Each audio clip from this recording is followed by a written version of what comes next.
Hello! The Great Canadian Bagel here, coming to you with another 2022 U.S. midterm Senate election forecast. So, let's just dive right into this with the big one that you're all probably wondering about. Because it's big old dark gray, Pennsylvania. Well, to answer this, Pennsylvania has fallen to the point where the race is too close for me to want to call it. For full transparency, Fetterman is still leading by 0.3. Yeah, 0.3.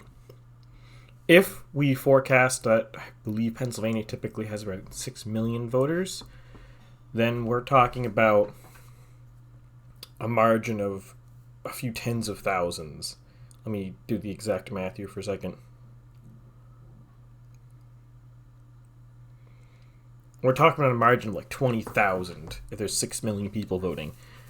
This is pretty tiny. And there is momentum going to Oz right now, and I would even go so far as to say the debate performance last night from Fetterman was a disaster. There's been polls that 82% of Pennsylvanians think Oz won the debate, for example. So it's very possible within the next week or so that we might be seeing Pennsylvania shift into our territory. I know Real Clear Politics is already forecasting it as an R pickup, and a couple other people are too. Or R hold, I should say. Right now, I'm not putting that. I'm putting it as too close to call. Quite literally, we're talking about low digits, about 20,000 votes here, separating the winner from the loser. So that is so within the margin of error here that it's not worth documenting as separate. But for full transparency, Fetterman is leading for now. Doesn't look like he might be leading for long, though. The next state that is having some interesting movement in it is New Hampshire. Now, if I were to have done this update 3 days ago, New Hampshire would be red, because the polls shifted, in my model, shifted it to Bolduc's column, but polls after that, I think it was an Emerson poll, shifted it back into Democrat column, for Hassan. Currently, Hassan is leading by about 1.5 points, so a bit larger margin than 2016, but pretty narrow margins, and it could go either way. We'll see if it does transpire. Down into Georgia here. In the last bit of polling this week, it looks like either Walker has recovered from his big scandals in early October, or Warnock's campaign is declining. It's a bit hard to say right now based on the actual demographics in the polls themselves. Though, either the case, Walker is now reasserting his lead, though it is still looking like neither candidate's going to get above 50%. I right now have Walker on 49.5-ish, and it kind of struggles a bit, so it's not impossible that Walker could walk away with 50%, but I think it's still going to the runoff here. And it looks like Warnock, outside of a potential runoff win, doesn't look like he's going to be able to pull forward here. So, it's looking quote-unquote Republican column, but again, that depends on the runoff, and as we saw in 2020, the runoff can go very wrong for the party leading into it, because the Republicans were leading into round 1 in 2020, and then in round 2 they didn't turn out to vote, so they lost. Over to Arizona, Masters is stable here, not really moving anywhere, positive or negative. He's still narrowly leading, and I would still say he is being primarily carried by Lake, who is doing much better electorally and is getting the down ballot support from Lake herself. Not that I, strictly speaking, think Masters is a bad candidate. It's just when you're going up against an incumbent, it's a lot harder, especially since Arizona has generally speaking, been drifting slightly more purplish than, or more purple the last decade or so. And Masters is really anything but purple. He's possibly one of the most, at least of the ones in competitive Senate seats, Masters appears to be the most ardent right-winger. That's a bit vague, obviously, because I don't really like left-right. It is vague. But he is the most... I'm going to go with... He's the most MAGA of all of them. So, not terribly surprising. He's not necessarily the best candidate to win in Arizona if you just care about winning the election, but if you actually care about policy-wise, I'm sure plenty of Republicans, nationally at least, will be very happy because he's looking like he's going to win here. If only because he's being carried by Lake, who is similarly, very similar policy positions to Masters, but is a very good at handling the media, very good demeanor, very good at explaining things quickly and succinctly on camera. Lake is very much like the born-to-be politician kind of person. I'm surprised she actually waited this long in her life to do it, considering she is very good at it. I wouldn't be surprised if 2028 rolls around and we see Lake throw her hat in for U.S. presidential nomination. I don't think she'll do it in 2024. I think it's too soon. But watch out for 2028. I think she's probably going to go throw her hat in. Unless there's an incumbent U.S. president. Or sorry, an incumbent Republican president. There's obviously going to be an incumbent U.S. president. I hope. It'd be really tragic if the president, no matter which party, died before the election. That said, the other couple races here are pretty static. North Carolina, Colorado, Washington, Wisconsin, relatively static. There is movement, I think, right now. With Washington moves slightly safer. I think I have it now like 8.6 or 9-ish to Democrat, but that doesn't really matter. North Carolina's kind of hovering between 7 and 9. Doesn't really matter. All that matters is North Carolina, Colorado, Washington are not competitive races. It's not inconceivable that the other guy could win, but it's extremely unlikely. Like, one of those seats going the other way would be pretty much the only thing anyone talks about for the 2022 midterms. That would be shocking. Wisconsin, which isn't quote-unquote as safe, looks pretty safe. We're not talking about the biggest lead for Johnson, but he looks to be consistently in the polls at roughly the same position. So it doesn't look like there's much variance in the data. So it looks very if I were to forecast a margin of error, the margin of error for Wisconsin here would be relatively low because there's just not much data. Like, not data's the wrong word. The data is just very consistent. He's pretty solidly hovering between 40 and 51 in the polls, in raw polls, and his opponents between like 44 and 48 in the raw polls. It's pretty consistent, and it's been like that for quite a while now. So it looks like Johnson is going to comfortably just cruise away here.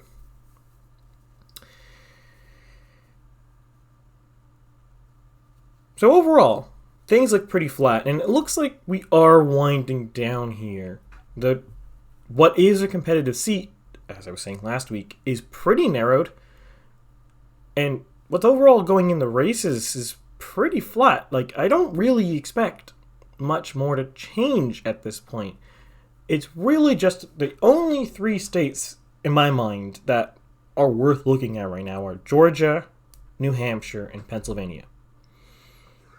Georgia and New Hampshire is just because the Democrat or the Republican candidate in either state is close enough that a flip could happen and wouldn't be that unreasonable, especially going into the last 13 days here before the election. It very well could happen, and it's perfectly reasonable to something like that wouldn't be unprecedented. So those ones are interesting to look at just because they're close enough that the next 2 weeks could do something. Pennsylvania is wild.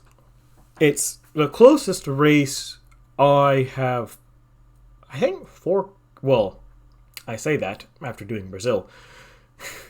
It's the closest race other than Brazil I've forecast at this point.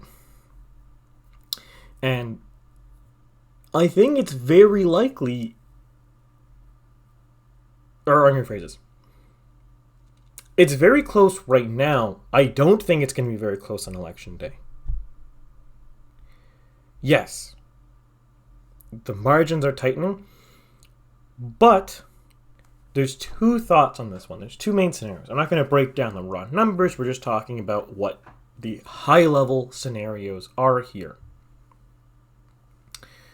The first one is the current round of polling that is putting Oz within within too close to call distance of Fetterman, are erroneous, and they're just buoyed because of his recent debate performance. That I don't think is extremely likely, but it is a possibility. The other option is Fetterman's campaign is about to dive off a cliff. That debate performance last night was disastrous. It's hard to overemphasize the fact that he really could not coherently answer many questions, if any you want to give him. It's baffling to me that his team even agreed to debate if his health was in such a state that it was that hard for him to be coherent on the spot. Yes, it's quite tragic that man had a stroke 6 months ago, but if the stroke is putting him in this position, it's hard to imagine why you would, first off, agree to a debate, and second off, why he's running. I'm not an expert, I'm not a medical professional, but I can't imagine it's good for someone recovering from a stroke to put themselves through this much mental stress. That seems a very unwise decision, and it looks like it's going to catch up with him on the campaign trail here right at the very end. Now, there is the open question, will it actually matter that much? And this is kind of go back to point one, with the polling just kind of reflecting the most recent stuff, but not necessarily actually reflecting what has happened, because obviously Pennsylvania, like a lot of states now, unfortunately, allows quite early voting and allows mail-in voting quite early. I think both of those things are not good for a proper, healthy democracy. Not because, strictly speaking, any fraud concerns. I think there are fraud concerns, but I don't think that's the main reason. I don't think it is reasonable I think people should vote on election day. If we need more polling precincts or whatever to accommodate that, we can do that, but people should vote on election day, or else election day doesn't mean anything. Election week, election month is silly. So it could very well be in a situation that there's a lot of people right now who might, in light of the debate, in light of the last week or so, don't want to vote for Fetterman anymore, but they already did. In which case, depending on how the polls are, because the polls are not extremely clear on this matter,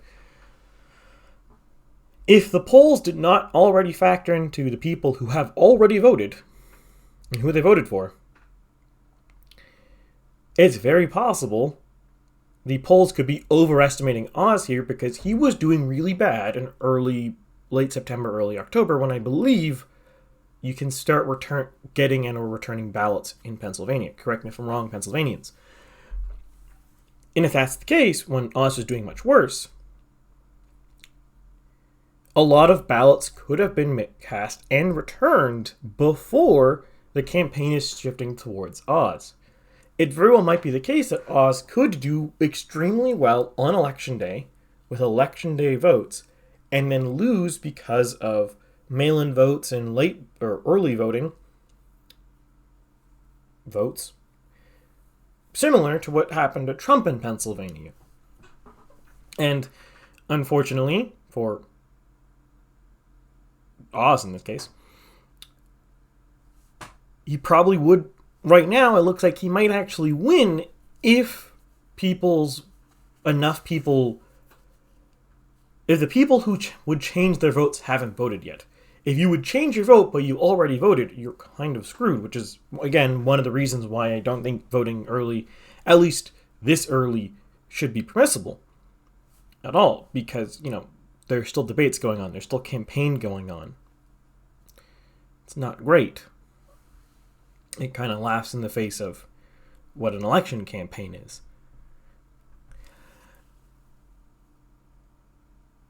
Now, I don't know what the percentage of votes in early voting is right now compared to previous years. I don't know what the actual turnout's going to be on election day in Pennsylvania. So it could very well be the case that this concern I'm bringing up right here doesn't matter. But the reason why I'm saying this is I think this is very important in recent light in the U.S. We really do have to be careful here. If election day goes around and it's potentially the polls are saying Oz should win, that's not, strictly speaking, what necessarily will happen depending on what the ballots return are. In other words, if the polls say Oz should win and he does good on election day votes and then loses because of mail-in votes, that's actually not that unexpected, because a lot of people might have changed their minds. It depends on how the exact polls are. If the polls are not considering people who've already voted, that very well could be the case. If they are considering that and they're saying you should win, you likely should win. There's not too much precedence in the U.S. of polls overstating Republican support in the last decade. Yes, it has happened, but it's not super common. So, it's very... If I had to make a call right now for November 8th, which I don't normally do because I don't normally project the future, I just tell you what it is right now. But if I were to project the future, I think Oz is going to win, and I think he might win by a decent margin, maybe like 2 or I'll say like 3 or 4%, if trends continue in light of this most recent debate performance, which was pretty poor. That said, if he doesn't win, I'm also not entirely unexpected. Again, this is why my model is currently calling the race too close to call. Maybe minor edge Fetterman. Fetterman, if we were to use the percent chance numbers, which I think are stupid because, again, you can't calibrate them. If we were to say a percent chance, I think Fetterman's probably like 52 to 48 right now. But there's a lot of positive momentum for Oz, and that debate performance last night was really bad. And I'm looking at the polls here, just to refresh myself. There hasn't actually any been polls since the debate performance, so ignore that comment from earlier. And if you already commented that, look at you. You're fast, you're spry, but you've been caught. I've corrected myself. So, it's kind of a wash here. Pennsylvania is really the one to watch here, because this is such an interesting race at the end of the day, because the Republicans have nominated a candidate that they don't like, is not particularly exciting, isn't particularly conservative, and the Democrats have nominated a candidate who probably shouldn't be running for Senate, because it looks like he really needs to take care of, or the stroke has left him probably incapable of doing the job properly, frankly. Like, if you can't answer debate questions properly, how are you supposed to negotiate bills? I don't see how you're supposed to do that, frankly. So it seems like a case of two candidates that I can't imagine people being that excited to vote for. If it wasn't for the fact that there's a gubernatorial race going on in Pennsylvania right now, where the candidates are less flawed, at least I know a lot of actual conservative Republicans are quite excited about Mastriano, and I don't know too much about Shapiro myself. I've not really been following the governor race outside of polls, so I can't say if he's exciting to Democrats or not, but I know a lot of conservative Republicans are excited about Mastriano because it's hard to avoid that, at least in the news circles I see. Maybe it says something about my news circles. That said, though, that's probably going to keep the turnout for the Senate race relatively decent. If it was just the Senate race and the Congress race, it might be very low turnout in Pennsylvania because, again, Oz is not... He's not what Republicans want these days. He's polished and well-spoken, yes, but he has the... What's the best way to phrase this? He looks like he should be the prime example of a rhino. Will Republicans in Pennsylvania, if he wins, be pleasantly surprised? Maybe. Maybe he's not that. But there's no indication to say he's not, so I suspect a lot aren't very excited. And you kind of see this in the polls. The self-identified Republicans are not voting with a super high intensity in Pennsylvania compared to, say, how they voted for Trump. I.e., a lot of Trump voting Republicans are not necessarily intending to vote for Oz right now. He's rallied a lot of them, but not all of them. It looks like a lot of them are just going to stay home. But given the last week, and especially the debate performance last night, I wouldn't be surprised if you end up seeing a lot of people stay home, possibly maybe not even filling out the ballot for Democrat side, because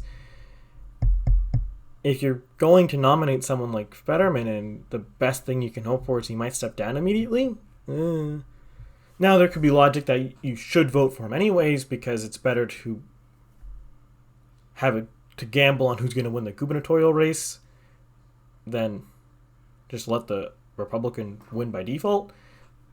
That does make some logic, that does make logical sense, but in my experience, not everything voters do always makes logical sense. A lot of times it is based off of energy, momentum, narrative, emotion, and sometimes it's based off of just cold, hard logic, but generally it's not. A lot of the best election wins, the biggest election wins you might have seen, is typically not driven purely by logic. If so, and hear me out, if everyone was purely rational beings, and we voted purely rationally, we would all vote for the same person in every race. Because if you only have rationality, you're not talking about ideology, you're not talking about religion, you're not talking about emotions, you're not talking about how this guy makes you feel or whatever. You ignore all of those things that people definitely vote on. People vote on the character of a person. If you ignore that stuff and you just vote on who has the rationally best policies, we would all vote for the same person. We don't do that. So clearly, we're not voting purely rationally. And in fact, I would even go so far as to say rationality might be one of the least lowest precedent concerns in how people vote. They might tell you they vote rationally, but I think at the end of the day, in my experience, a lot of people do not vote with rationality very high up there. The biggest thing that drives vote is ideology.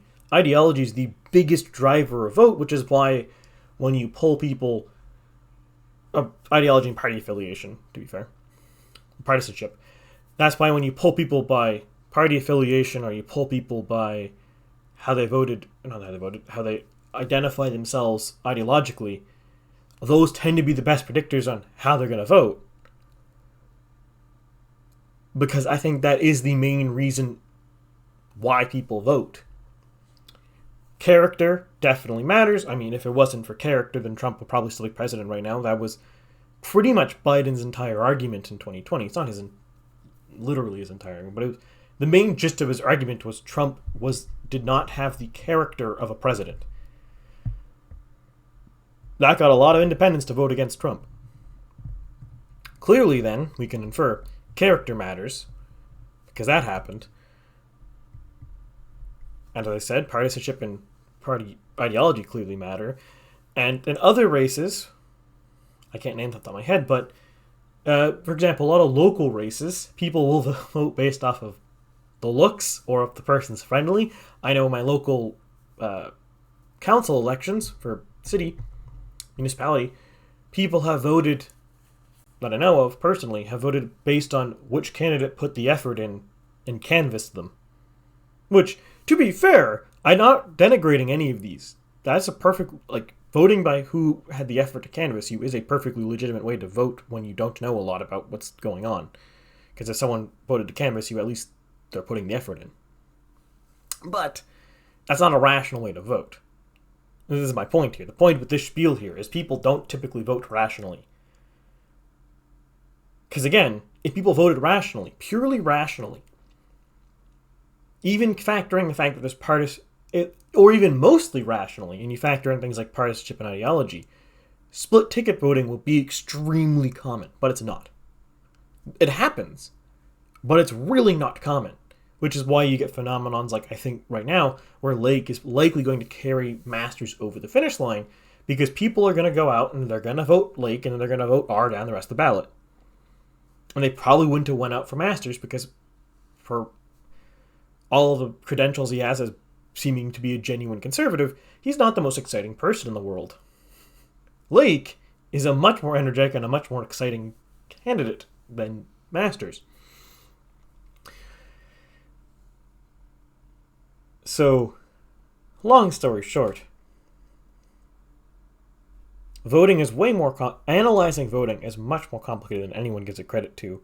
People's voting concerns are much more complicated than anyone gives it voting to. And people put a lot of predictive power on things that shouldn't actually be predictive. Like, for example, in the US,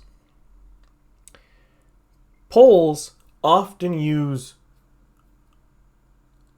things like education level to be predictive of how people vote. And I consider education data when I'm forecasting the map. I don't use education data to forecast vote percentages, but how to color the map.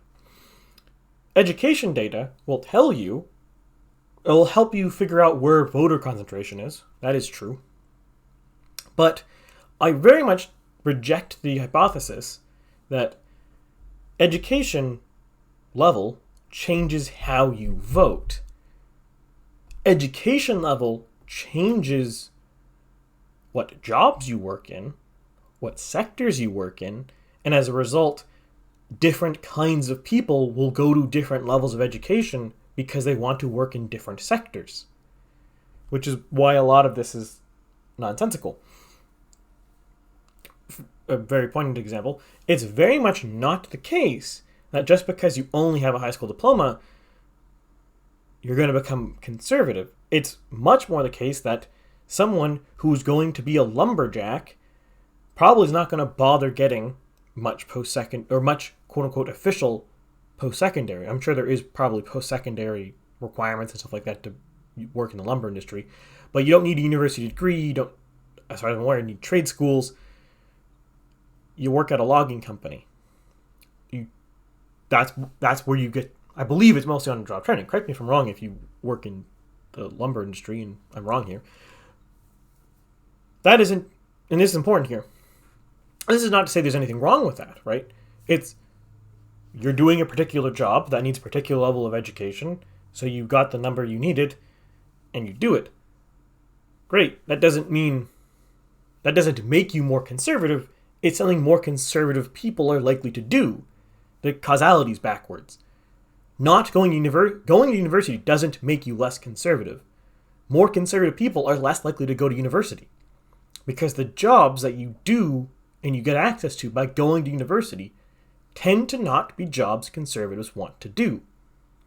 Conservatives, generally speaking, do resource industry, such as farming, mining, lumber, oil and gas, stuff like that.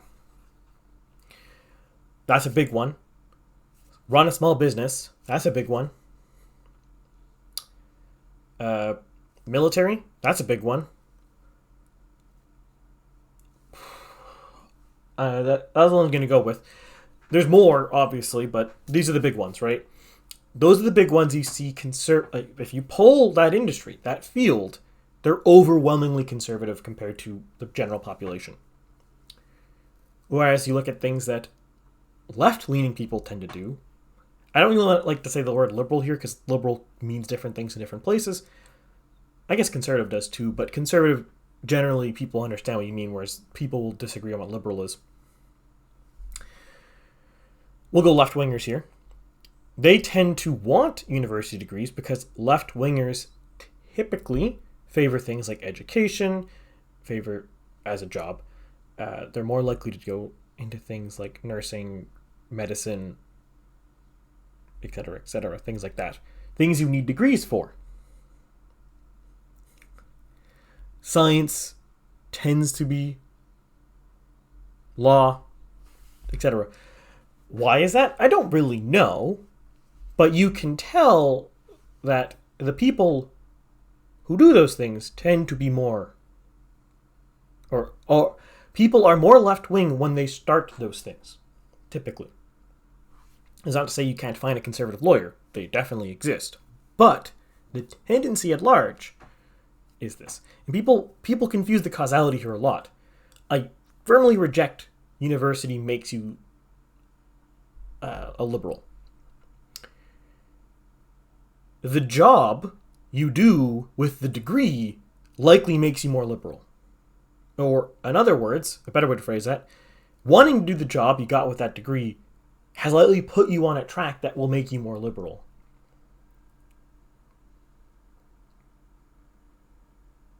Is that entirely the case? No. But if you talk to someone, for example, who's interested in going into medicine, they tend to be more paternalistic. And in general terms, in modern day, the left wing is paternalistic. Sometimes that can be a good thing. Don't get me wrong. I'm not a fan of it, but it can be a good thing sometimes. Like when your doctor is paternalistic, your doctor is trying to look out for what's best for you. That's literally their job. But paternalist thinking on a doctoral level tends to co-align with paternalist thinking on a national level, on a political level. So it's not the case that becoming a doctor, going to university made you a liberal. It's likely much more the case that you were being the kind of person who wanted to be a doctor possibly made you a liberal. That kind of person who wants to be that tends to lean towards those policies. This is, again, really truncated because I don't really want to go, this would be a very long discussion to have, but I hope this makes sense to you. If this makes sense, like the video? Or if it doesn't make sense, comment below and I can try to explain it in a different manner, but we're running up the video end time here, so we're gonna put a pin in this, and if you want to hear a more thought out version of this, or a more detailed version, comment below, and sometime after the midterms I can run through this in more detail when I have more time on my hands. But otherwise, like the video, please like, share, subscribe, comment below what you thought, who you think's going to win the Senate race is, and really New Hampshire, Georgia, Pennsylvania, those are the ones I think are in play right now. In play. Super in play. Hyper play. And share with your friends. Get all the news out. And subscribe if you haven't already. And with that, I bid you adieu, and I will see you Sunday with another congressional update.